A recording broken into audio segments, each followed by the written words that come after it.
Before we begin, take a moment to support the channel. If you're interested in real crime stories, unsolved disappearances, and cases that still raise questions today, make sure to subscribe. Don't forget to like the video and share your thoughts in the comments. Your support helps keep these stories alive. Now, let's begin. December 24th, 2002, in Modesto, California, dawned with the quiet anticipation of Christmas. In a quiet neighborhood on Covina Avenue, Laci Denise Peterson, 27 years old and 8 months pregnant with a son she planned to name Connor, was preparing for a busy day. Her husband, Scott Peterson, 30, told police he left their home around 9:30 a.m. to go fishing at the Berkeley Marina, over 90 miles away on San Francisco Bay. He claimed he kissed his wife goodbye as she stood in their front yard, wearing black pants and a white top, preparing to take their golden retriever, Mackenzie, for a walk in nearby East La Loma Park. Laci's mother, Sharon Rocha, spoke to her daughter by phone later that morning. Laci, an avid cook and planner, was busy preparing for the evening's family gathering. She mentioned she might later go shopping at a local mall. That was the last time anyone aside from Scott claimed to have heard from Laci Peterson. As afternoon turned to evening, the Rocha family grew concerned when Laci and Scott failed to arrive for Christmas Eve dinner. Calls to their home and cell phones went unanswered. Sharon Rocha and her son, Brent, drove to the Peterson home. They found the front door locked, Mackenzie alone in the backyard, and Laci's purse and car keys inside. Her car was parked in the driveway.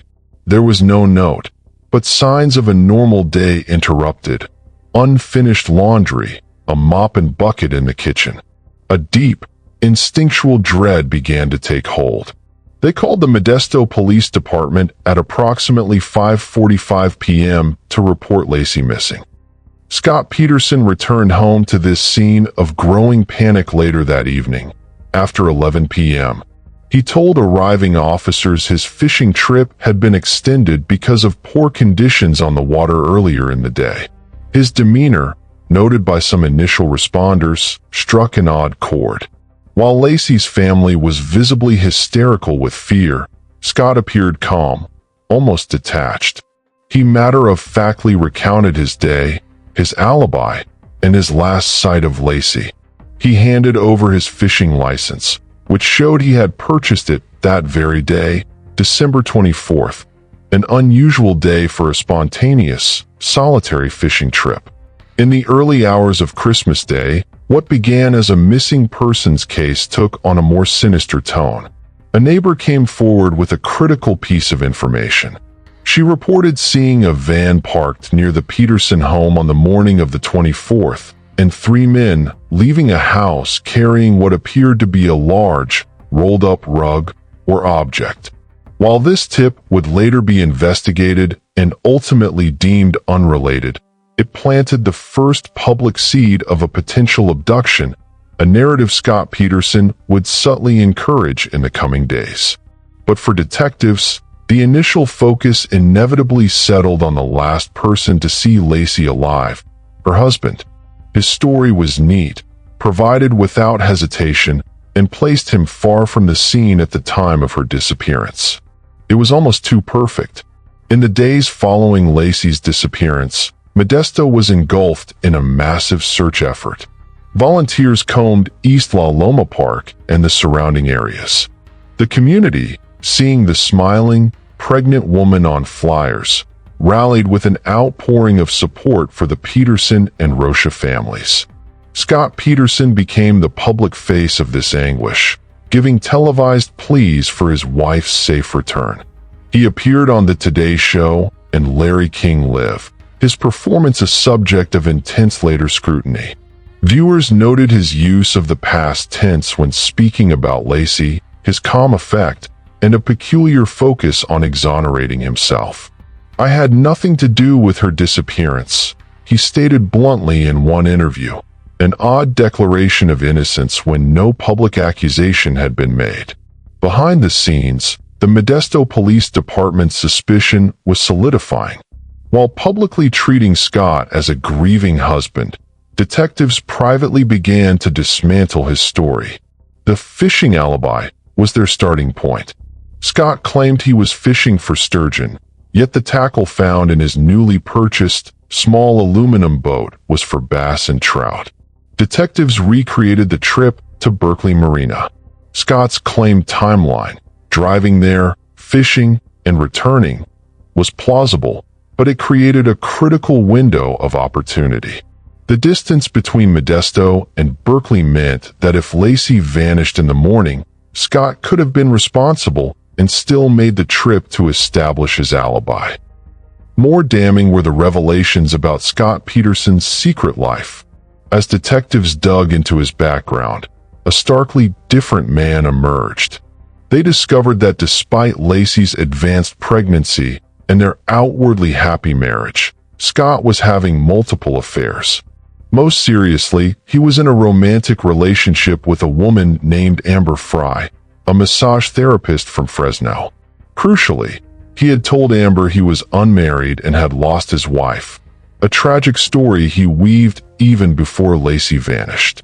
When police contacted Amber Fry in early January, she was horrified to learn the truth. She immediately agreed to cooperate, becoming one of the prosecution's most important assets.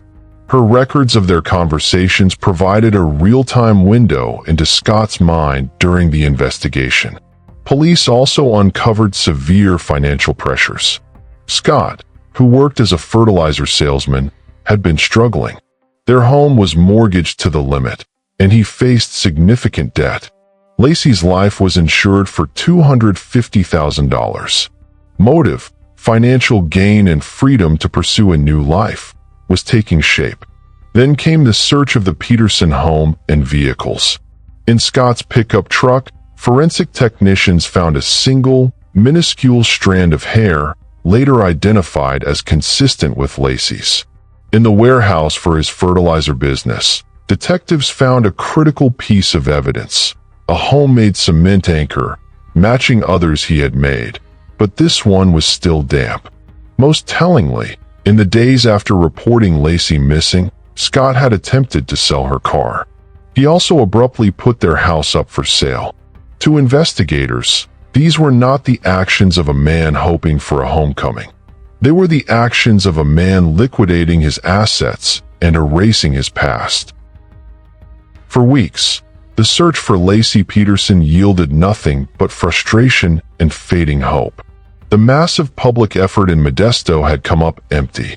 Scott Peterson maintained his public innocence while privately preparing for a new life, even discussing with Amber Fry the possibility of moving to Europe. He told her he was spending his first Christmas without his deceased wife in Paris, when in reality he was under intense police surveillance in Modesto. The breakthrough came from a grim and tragic source, over 90 miles away from the Peterson home.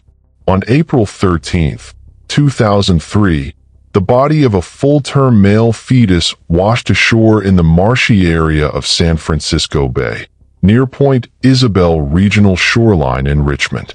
The next day, April 14th, the severely decomposed body of a female was discovered a mile away, near the Brooks Island Regional Preserve. Dental records confirmed the awful truth. It was Laci Peterson and her unborn son, Connor. They had been in the bay for months. The discovery shattered any remaining ambiguity. This was now a double homicide investigation. The location of the bodies was devastatingly significant. They were found in the very same San Francisco Bay where Scott Peterson claimed to have been fishing alone on the day Laci vanished. The odds of an abductor killing Laci and independently dumping her body in the exact remote location her husband had randomly chosen for recreation were astronomically improbable. The legal machinery began to move with swift purpose. On April 18, 2003, just days after Laci's body was identified, Scott Peterson was arrested in San Diego. He was found there with his hair bleached blonde, in possession of over $10,000 in cash, his brother's driver's license, camping gear, and multiple cell phones. He appeared to be in the early stages of flight. He was charged with 2 counts of murder in the first degree, one for Laci and one for Connor, under California's fetal homicide law. The arrest triggered a media earthquake. The case, already in national fixation, exploded into a 24/7 cable news spectacle. Every detail of Scott and Laci's marriage, Scott's affairs, and the investigation was dissected. The Peterson and Rocha families, once united in grief, were now irrevocably fractured. The Rochas saw Scott as a monstrous killer. Scott's family, led by his mother Jackie, maintained his innocence, framing him as a victim of a circumstantial case and a prejudiced public. With the suspect in custody, the prosecution, led by District Attorney Rick DeStaso, began building its case for trial. It was a case built not on eyewitnesses or a murder weapon, but on a crushing mountain of circumstantial evidence. The affair, the financial motive, the implausible alibi, the suspicious behavior after Laci's disappearance, and the haunting geographical coincidence of the bodies. They were prepared to argue that Scott Peterson was a man who saw his pregnant wife and unborn child not as a family, but as obstacles to the life he wanted, and coldly eliminated them. The trial of the people of the state of California versus Scott Peterson began on June 1, 2004, in Redwood City, California.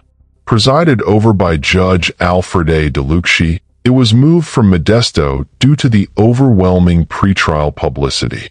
The prosecution, led by Rick DeStaso and Birgit Fladager, laid out their meticulously constructed timeline of deceit and murder. The defense, headed by famed attorney Mark Garagos, aimed not just to create reasonable doubt, but to advance an alternative theory. Laci had been killed by a satanic cult of burglars who then framed Scott. The prosecution's narrative was chronological and damning. They presented Amber Frye, whose testimony was a masterclass in devastating credibility. She detailed her relationship with Scott, playing recorded phone calls for the jury. In these calls, captured after Laci's disappearance but before her body was found, Scott could be heard lying to Amber about his whereabouts, feigning grief over his deceased wife, and planning a future with her. In one call, he even brazenly asked if she would stand by him if he were arrested for something I didn't do. To the jury, this was the voice of a calculating manipulator, not a grieving widower. Forensic evidence took center stage. A marine biologist testified about the currents in San Francisco Bay, arguing that the location where Laci and Connor were found was consistent with having been dumped from the area of the Berkeley Marina where Scott claimed to fish. The prosecution presented the homemade cement anchors from Scott's warehouse, suggesting he had made them to weigh down Laci's body, but one had failed.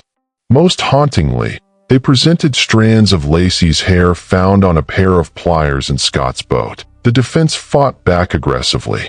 Garagos attacked the police investigation as sloppy and biased, focusing on the rush to judgment against Scott from day one. He highlighted the initial tip about men with a rug, suggesting the real killers were still out there. He cross-examined Amber Frye, trying to paint her as a scorned woman, but her calm demeanor and the objective tape recordings made this line of attack largely ineffective. The defense's own experts challenged the prosecution's ocean current models, arguing the bodies could have drifted from many points. Perhaps the most bizarre and memorable aspect of the trial was the defense's attempt to introduce the cult theory. A witness claimed to have seen a group of men behaving suspiciously near the Peterson home around the time of Laci's disappearance, and that one had a van with a medallion resembling a pentagram. The prosecution shredded this theory, pointing out the witness's unreliable history and the complete lack of evidence linking any such group to Laci. To many observers, it came across as a desperate, theatrical ploy. Throughout the 6-month trial, Scott Peterson sat stoically at the defense table, showing little emotion. His family sat behind him, a constant presence.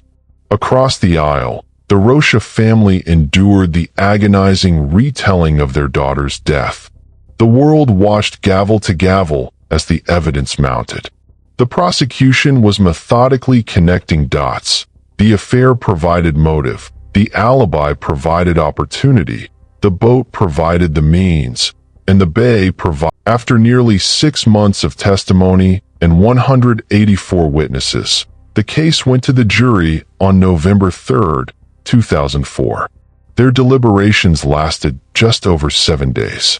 On November 12th, the courtroom tensed as the verdicts were read. Guilty of first-degree murder in the death of Laci Peterson. Guilty of second-degree murder in the death of her unborn son, Connor. Scott Peterson showed no visible reaction, simply closing his eyes for a moment. In the gallery, the Rocha family wept with a painful mix of grief and relief. The Peterson family, despite the legal finality, public debate about the case persists. Documentary series and podcasts have revisited the evidence, with some raising questions about the thoroughness of the police investigation and the strength of the purely circumstantial case. Scott Peterson's defense team, and a small group of supporters, continue to proclaim his innocence, pointing to the lack of direct forensic evidence like DNA or a murder weapon and the unproven alternative theories.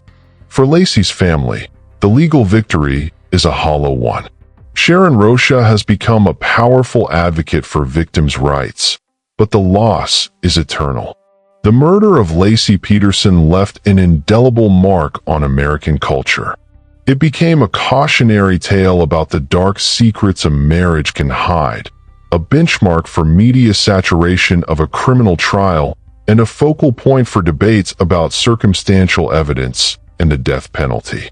It is a story with a legal conclusion, but for those touched by it, a profound and lasting absence where a vibrant woman and her child should have been. Laci Peterson will always be remembered as a symbol of innocence, love, and a life taken far too soon. Her smile carried warmth, her dreams carried hope, and her presence left a quiet but lasting mark on the hearts of those who knew her. She was more than a name in a tragic story. She was a daughter, a friend, and a mother whose future was cruelly stolen. Though time has passed, the sorrow remains, and so does the promise that she will not be forgotten. May her memory remind the world of the value of truth, justice, and compassion. Laci Peterson lives on in remembrance, in love, and in the silence that still calls her name. If you want to keep uncovering the mysteries that linger in the shadows, don't forget to subscribe. Your likes help these cases reach more investigators, and your comments might just be the clue that leads to the truth. Stay curious and stay vigilant.